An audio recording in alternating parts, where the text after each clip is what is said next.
Nos encontramos estudiando una vez más la palabra de Dios en nuestro programa Evidencias de Fe y de Amor.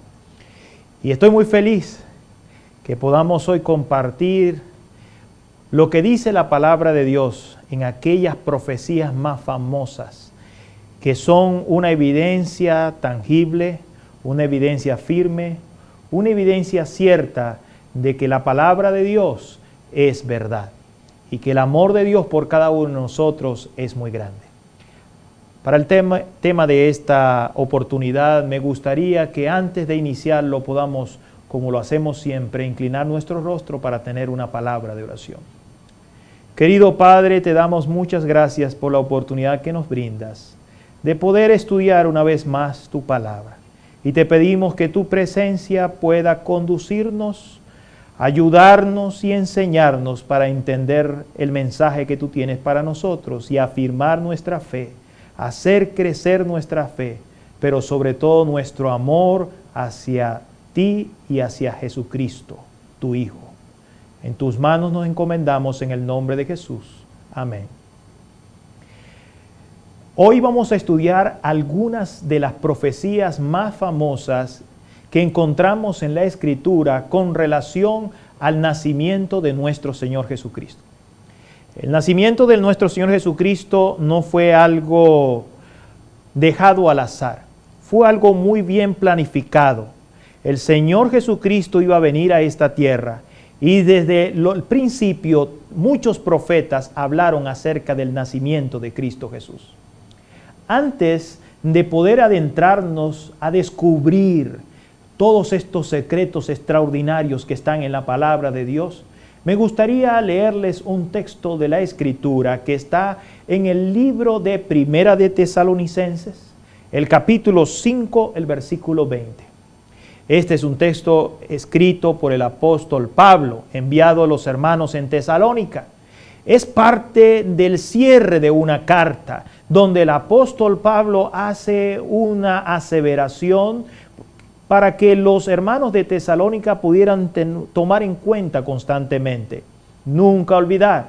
Y me gustaría que en este programa de profecía, donde estamos viendo las diferentes profecías de la palabra de Dios, podamos nosotros tener en cuenta este texto tan maravilloso. El libro de Primera de Tesalonicenses, capítulo 5, versículo 20, dice así, lo siguiente: no menosprecies la profecía, examinadlo todo y retened lo bueno.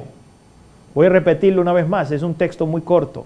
No menosprecies la profecía, examinadlo todo y retened lo bueno. En este programa, su programa Evidencias de Fe y de Amor, el propósito es no menospreciar la profecía. La profecía es una guía para nosotros. Y en el día de hoy vamos a ver las profecías, algunas de las profecías que fueron dadas con relación al nacimiento de Cristo. La primera profecía que vamos a estudiar está en el libro de Miqueas, el capítulo 5, el versículo 2. El profeta Miqueas, en el siglo VIII, más de 700 años antes del nacimiento de Cristo, el profeta Miqueas anunció algo muy importante. El profeta Miqueas anunció lo que sería el lugar del nacimiento de nuestro Señor Jesucristo. Por favor, vayan conmigo al capítulo 5 del libro de Miqueas, el versículo 2. Dice así: pero tú, Belén, Éfrata, tan pequeña entre las familias de Judá, de ti ha de salir el que será Señor en Israel. ¿Quién es el que iba a ser el Señor en Israel? Jesucristo, el Señor en Israel. ¿De dónde iba a salir? De Belén. Belén no era una gran ciudad. El mismo profeta dice: y tú, Belén Éfrata, tan pequeña entre la familia de Judá, de ti saldrá el que será Señor en Israel. Y luego termina el texto diciendo: y sus orígenes, en otras versiones dice, sus salidas son desde el principio, desde los días de la eternidad. En esta versión dice: sus orígenes se remontan al inicio de los tiempos, en los días de la eternidad. Los días de la eternidad. Cristo por supuesto, era eterno. Es Dios con el Padre. Así que su origen es eterno. Desde los días de la eternidad existe nuestro Señor Jesucristo. Pero lo más importante de este texto es que más de 700 años antes, a través del profeta Miqueas, el Señor está diciendo, el lugar donde va a nacer el Mesías es Belén. Belén. La palabra Belén significa casa de pan. Casa de pan. Así que antes Belén se llamaba Éfrata también. Aparentemente en ese lugar llamado la casa de pan había mucha fertilidad. Si ustedes observan Génesis capítulo 35, el versículo 19 nos habla acerca de esto. La región de Belén, con sus cerros y valles cubiertos de vides, higueras, olivares y campos de cereales, era probablemente la parte más productiva de Galilea. Por eso es que se llamaba casa de pan. Y en esta zona, específicamente en la zona de Belén, hay muchos recuerdos históricos con relación al pueblo judío en los tiempos de Cristo. En Belén, por ejemplo, fue el lugar donde Ruth espigaba los campos de Booz, según Ruth capítulo 2 y el capítulo 3 y el capítulo 4. Fue también en Belén donde David apacentaban los rebaños de su padre. De paso, quiero decirles que en Belén fue la ciudad también de David. Según Primera de Samuel capítulo 16, versículo 1 y el versículo 11. Allí también Samuel ungió a David como rey en Belén. Y si nosotros queremos conseguir alguna otra información con relación a Belén, vamos a encontrar muchos otros episodios históricos que ocurrieron en Belén. Bueno, mis queridos hermanos y amigos, en Belén también ocurrió y se estaba profetizando que ocurriría el nacimiento de Cristo Jesús. ¿Cómo se cumplió esto? Vamos al libro de Mateo capítulo 2. En el libro de Mateo capítulo 2 encontramos que Jesús no nació de manera al azar en Belén. Jesús nació cumpliendo la profecía que había sido dada por el profeta Miqueas. En el capítulo 2 del libro de Mateo, versículo 1 en adelante dice, cuando Jesús nació en Belén de Judea, en días del rey Herodes, llegaron del oriente a Jerusalén unos sabios preguntando, ¿dónde está el rey de los judíos que ha nacido? Pues su estrella hemos visto en el oriente y venimos a adorarlo. Ahora, noten muy bien, Miqueas había dicho que Jesús iba a nacer en Belén. ¿Y dónde nació Jesús? En Belén. Ahora, lo sorprendente de todo esto, mis queridos y amados, es que el mismo Mateo afirma que ya los profetas lo habían dicho.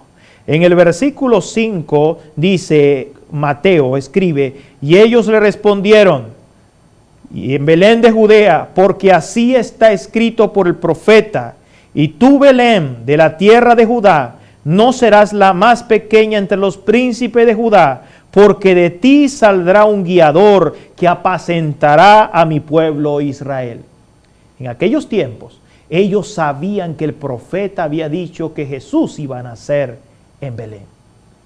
¿Notan ustedes lo extraordinario de la palabra de Dios? El Señor dice lo que va a suceder antes de que suceda. Ahora, ¿saben ustedes que el hogar de María y de José no era Belén? El lugar donde ellos vivían era Nazaret. Ellos habían regresado de Egipto y se habían ubicado, realmente ellos estaban viviendo en Nazaret. ¿Por qué ellos llegaron a vivir o a llegar hasta Belén donde nació Jesús? Es interesante cómo la providencia dirige todas las cosas para cumplir la profecía. En el libro de Lucas, el capítulo 2, encontramos desde el versículo 1 al versículo 7 lo siguiente. Lucas capítulo 2, versículo 1 al versículo 7 dice, y aconteció en aquellos días que se promulgó un edicto de parte de Augusto César, que todo el mundo fuera empadronado. Este primer censo se hizo siendo Cirenio gobernador de Siria, e iban todos para ser empadronados, cada uno a su ciudad. También José subió de Galilea, de la ciudad de Nazaret, a Judea, a la ciudad de David, que se llama Belén, por cuanto era de la casa y de la familia de David, para ser empadronados con María, su mujer, desposada con él, la cual estaba encinta. Aconteció que cuando ellos allí se le cumplieron los días de su alumbramiento, dio a luz a su hijo primogénito y lo envolvió en pañales y lo acostó en un pesebre, porque no había lugar para ellos en el mesón. Qué extraordinario es ver cómo Dios dirige todas las cosas. Hace algunos días atrás llamé a mi padre, y mientras que llamé no había podido encontrar a mi papá y estaba hablando con mi mamá. Posteriormente él llegó a la casa y dijo: qué bueno, hijo, que llamaste justo aquí. Dios dirige todas las cosas porque yo quería hablar contigo. En su concepto, todas las cosas Dios la tiene en el control. Así que Dios, para que se cumpliera la profecía, puso en el corazón, dice la Escritura, según Lucas capítulo 2, versículo 1, del gran rey Augusto César, puso en el corazón de que se empadronara cada quien de acuerdo a la casa de donde venía. Y sucede que José y María estaban en Nazaret y tuvieron que viajar hasta Belén. Y justo cuando viajaron, María estaba embarazada, y cuando llegaron a Belén, Jesús nació.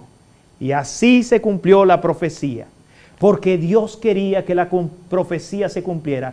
¿Saben cuántos miles de personas tuvieron que moverse para que el Señor cumpliera la profecía de que el Hijo de Dios nacería en Belén? Hubo ángeles que acompañaron a José y María en su viaje de Nazaret a la ciudad de David. El edicto de Roma imperial había hecho que todos pudieran llegar hasta el lugar donde cada uno venía, y ellos venían desde Belén.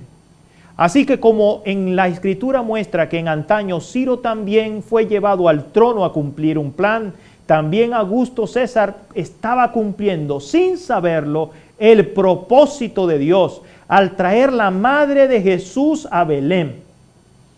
Ella, como hemos visto, era del linaje de David. Así que ahora iba a venir el hijo de David, del linaje de David, naciendo en la ciudad de David, en Belén.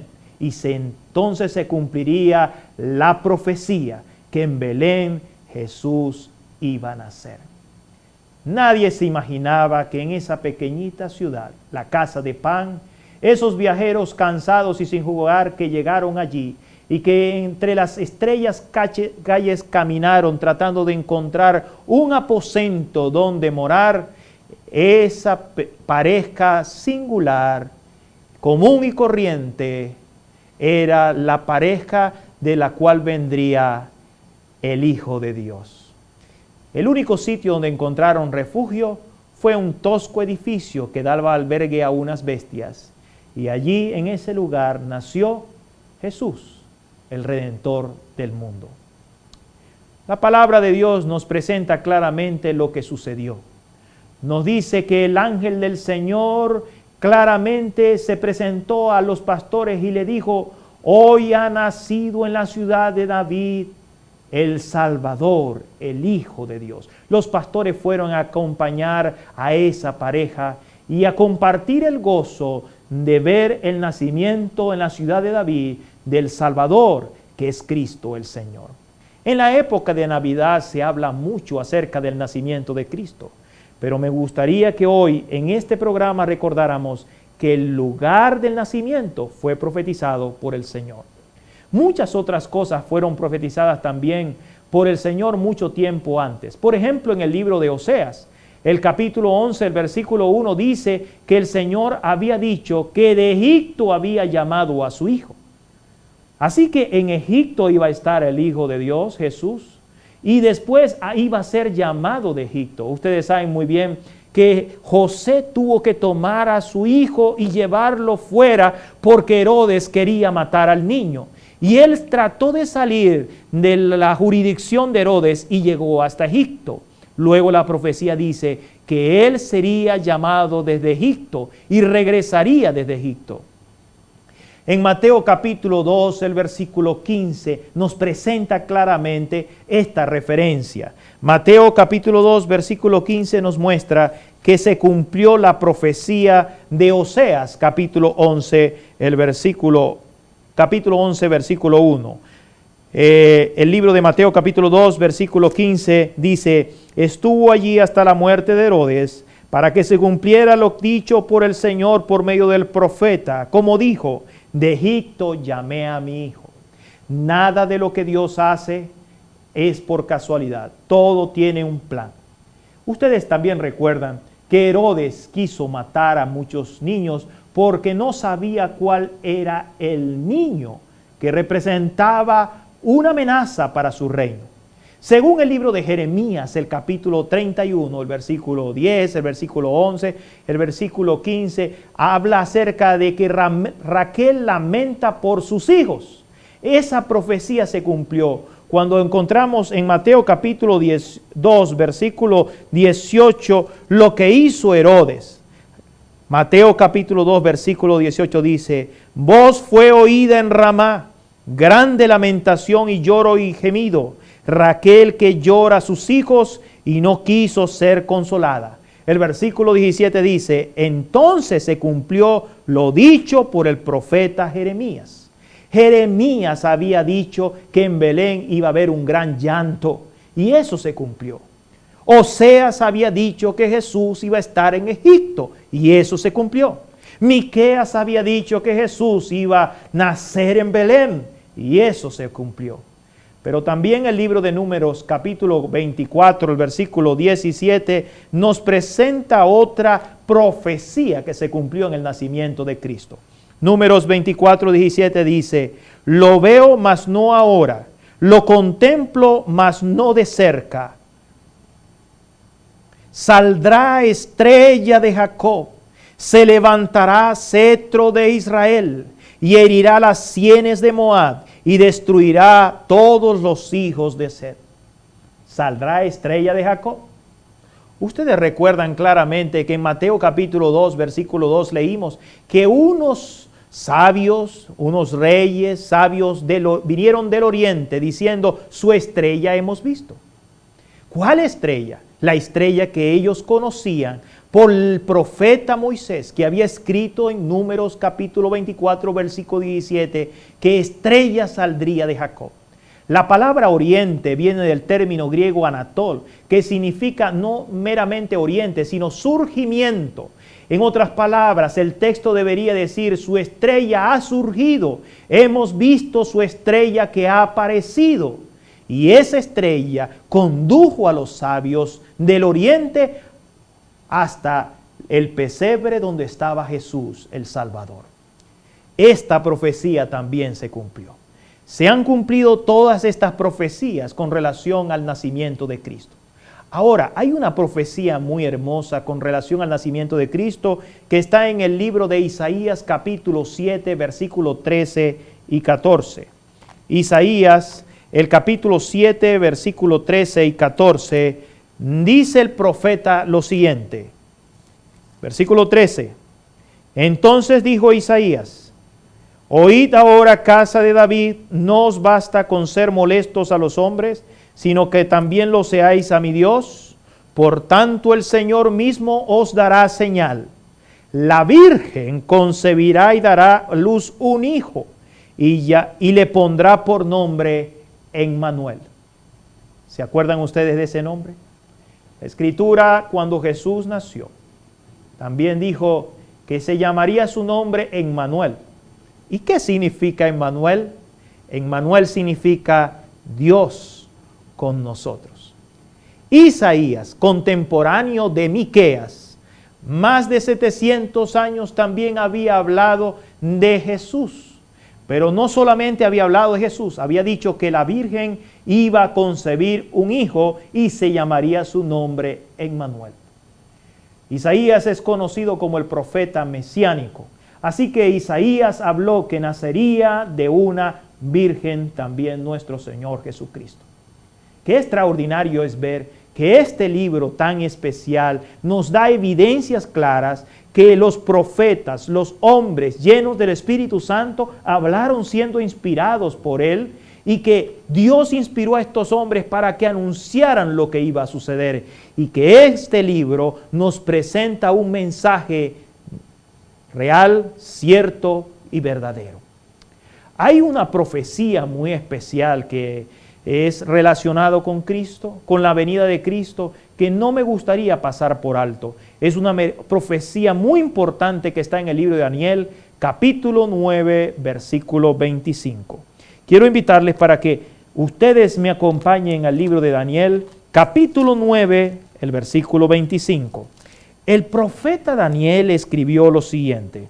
Daniel capítulo 9, el versículo 25 dice: sabe pues y entiende que desde la salida de la orden para restaurar y edificar a Jerusalén, hasta el Mesías príncipe, habrá 7 semanas y 62 semanas, y se volverá a edificar la plaza y el muro en tiempos angustiosos. Algunas profecías son dadas en un lenguaje simbólico, como también fue dada la profecía que encontramos en Génesis capítulo 3, versículo 15. Y en este caso, en la profecía de Daniel capítulo 9, versículo 25, dice: desde la salida de la orden para restaurar y edificar a Jerusalén hasta el Mesías príncipe, habrá 7 semanas y 62 semanas, y se volverá a edificar la plaza y el muro en tiempos angustiosos. Noten de quién está hablando. Dice hasta el Mesías príncipe. ¿Quién es el Mesías príncipe? El Mesías príncipe es Cristo Jesús. ¿Cuándo iba a venir el Mesías príncipe? Dice que se debía contar desde la salida de la orden para edificar y restaurar a Jerusalén. Daniel vivía alrededor del siglo VII. Durante el siglo VII, el siglo VI, Daniel vivió, y desde la salida de la orden está profetizando para restaurar a Jerusalén. Jerusalén en sus tiempos estaba destruida, sus muros estaban caídos, todo estaba hecho en ruinas. Y ahora el profeta recibe la visión de Dios y dice: cuando comienza a restaurarse y se dé la orden hasta el Mesías, habrá 7 semanas y 62 semanas, y vendrá el Mesías. Ahora, para entender este mensaje profético, tenemos que decodificar el mensaje. Este es lo hermoso de las profecías. ¿Qué significa los días en la Biblia? Según la palabra de Dios, en el libro de Números, el capítulo 14, encontramos una explicación del significado de los días proféticos. Números, el capítulo 14, el versículo 34 dice lo siguiente: conforme al número de los días de los 40 días que empleasteis en reconocer la tierra, cargaréis con vuestras iniquidades. ¿Cuánto tiempo? 40 años, un año por cada día. Así conoceréis mi castigo. Yo Jehová lo he hablado. Así será toda esta multitud perversa que se ha juntado contra mí. En este desierto serán consumidos y así morirán. Aquí está un principio que los teólogos conocen como un día equivale a un año. Hay otro texto de la Escritura que nos confirma lo que nosotros estamos diciendo. Es Ezequiel capítulo 4, versículo 6. Que nos habla acerca del principio: un día proféticamente equivale a un año. Así que si Daniel está diciendo que existirían 7 semanas primero y luego 62 semanas, desde la salida de la orden para edificar a Jerusalén hasta el Mesías príncipe, nosotros tenemos que ahora decodificar este mensaje profético y simbólico. Si cada semana tiene 7 días, y cada día equivale a un año, quiere decir que dice que las primeras 7 semanas y luego equivalen a 49 años, porque 7 días por 7 semanas son 49 días. Y si cada día equivale a un año, son 49 años. Quiero decirles, mis queridos amigos, que en el año 457 Artajerjes dio la orden para restaurar y edificar los muros de Jerusalén. Así que en el año 457 comenzaron a correr las primeras 7 semanas. En el año 457 comienza a correr las primeras 7 semanas. Desde allí comienzan los 49 años que demoró reconstruir los muros de Jerusalén y que se completaron en el año 408. Se edificó el muro en el año 408. La historia sí lo confirma, la profecía se cumplió. Pero después dice que existirían 62 semanas. Desde el año 408 hasta adelante, hasta el Mesías príncipe, serían 62 semanas. Si multiplicamos 62 semanas por 7 días, encontraremos 434 días. Y si cada día equivale a un año, encontraremos 434 años. Así que desde el año 408, tomando el año 408, hasta 434 años más tarde llegaremos al año 27, octubre 27, cuando Jesucristo fue bautizado en el río Jordán. Qué maravilloso es que no solamente la palabra de Dios dijo el lugar donde iba a nacer Cristo, la palabra de Dios dijo que iba a haber llanto y lloro por causa de que se iba a perseguir a Cristo. La palabra de Dios dijo que Cristo iba a estar en Egipto. La palabra de Dios también dijo que una estrella iba a aparecer en los días cuando Jesús naciera. La palabra también de Dios dijo el tiempo en que Cristo iba a estar en esta tierra. Y lo dijo en Daniel capítulo 9, versículo 25. De esto vamos a estudiar más adelante en algún momento. La palabra de Dios se cumplió, la profecía se cumplió. Venido el cumplimiento del tiempo, Dios envió a su Hijo para que redimiese a los que estaban bajo la ley, a fin de que recibiesen la adopción de hijos de Dios. Eso lo dice claramente la Escritura. La providencia tiene todo en sus manos y Dios dirigió las cosas para que se cumplieran sus propósitos. Así como mi padre me dijo hace algunos días que Dios tiene todo el control, yo quiero decirte en este momento que Dios tiene el control no solo de lo que pasa en el mundo, sino también tiene el control de tu vida y de mi vida. Dios tiene el control del universo y Él sabe todo lo que va a suceder. Y así mismo como Cristo vino y nació en el tiempo y cambió este mundo en un antes y un después de Cristo, Él también puede cambiar tu vida en un antes y en un después. Él puede hacer que las cosas sean diferentes para ti. Él puede traer paz y bendición, así como los pastores estaban felices porque vieron el cumplimiento de la profecía. Hoy tu corazón se puede llenar de felicidad si entregas tu vida a Jesús, el Mesías, y le dices: Señor, aquí estoy. Quiero rendirme a ti. Es mi deseo que Cristo y su palabra sean la mayor evidencia de fe y amor para tu vida. Te invito para tener una palabra de oración. Querido Padre, te doy muchas gracias por la oportunidad que nos brindas de haber estudiado tu palabra y de ver claras indicaciones y evidencias para afirmar nuestra fe y para que crezca nuestro amor en ti. Permite que hoy podamos confiar más en ti y entregar tu vida, nuestra vida, para que tú la tomes y la dirijas siempre. En el nombre de Cristo ponemos a cada persona que así lo decida, en el nombre de Jesús. Amén.